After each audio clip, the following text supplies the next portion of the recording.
Hey everyone, it's Clint from Persuasive Evangelism, and I'm at Lake Sacagawea. It's so beautiful. And I just finished reading this book, The Great Divorce by C.S. Lewis. It's actually really good. It's short. You could probably read it in one day, but C.S. Lewis is a great author, and he's been part of my life almost my whole life.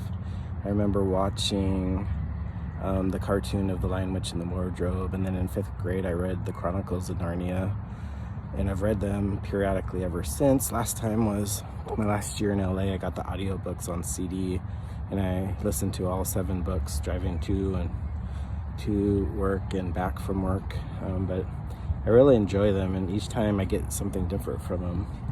The last couple of times was just the Christian insight from, especially when Aslan is in the book, basically symbolizes Jesus. But I really enjoyed those books. But I read this one.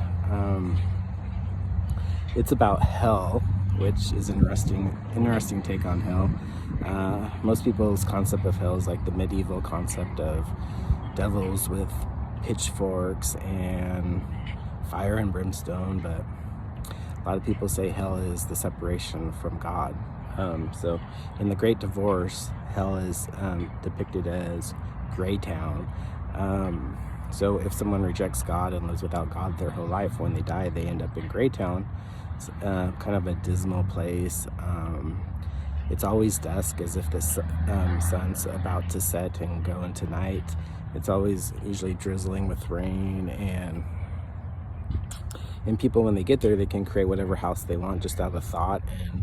And but as the longer they're there, the more focused on self they are, focused on regrets and pains, and they just get stronger and stronger. And Greytown's always spreading out because people want to be away from the other people in Greytown, so they move from block to block, and the people that have been there for centuries are just like dots in the sky where their houses lit up.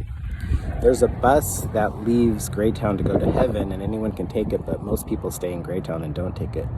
The few that do get to the edge of heaven, and when they get there, they're like almost phantoms, just barely there. You can see through them, because heaven is like the true reality, and like even the grass hurts them walking, because they can't even pick up or bend a piece of grass. It's almost because they're so almost weightless. But when they get there, people in their lives that went to heaven meet them there and try to convince them to stay and journey into heaven.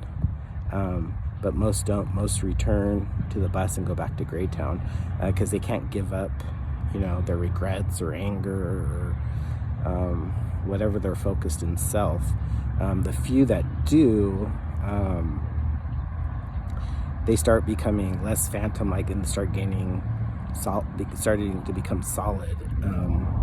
Like they're actually becoming real, their true selves with Christ. So it's really interesting. There's a lot of high concepts in it.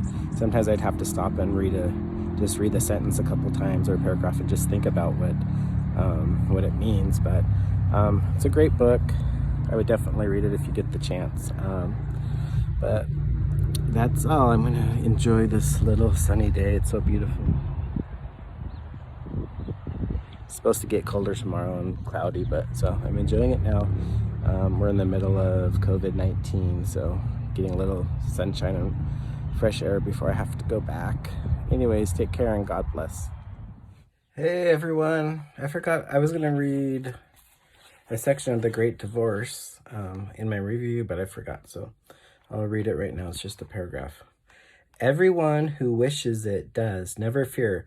There are only 2 kinds of people in the end. Those who say to God, thy will be done, and those to whom God says in the end, thy will be done. All that are in hell choose it. Without the self-choice, there could be no hell. Lots to think about. Thanks. Bye.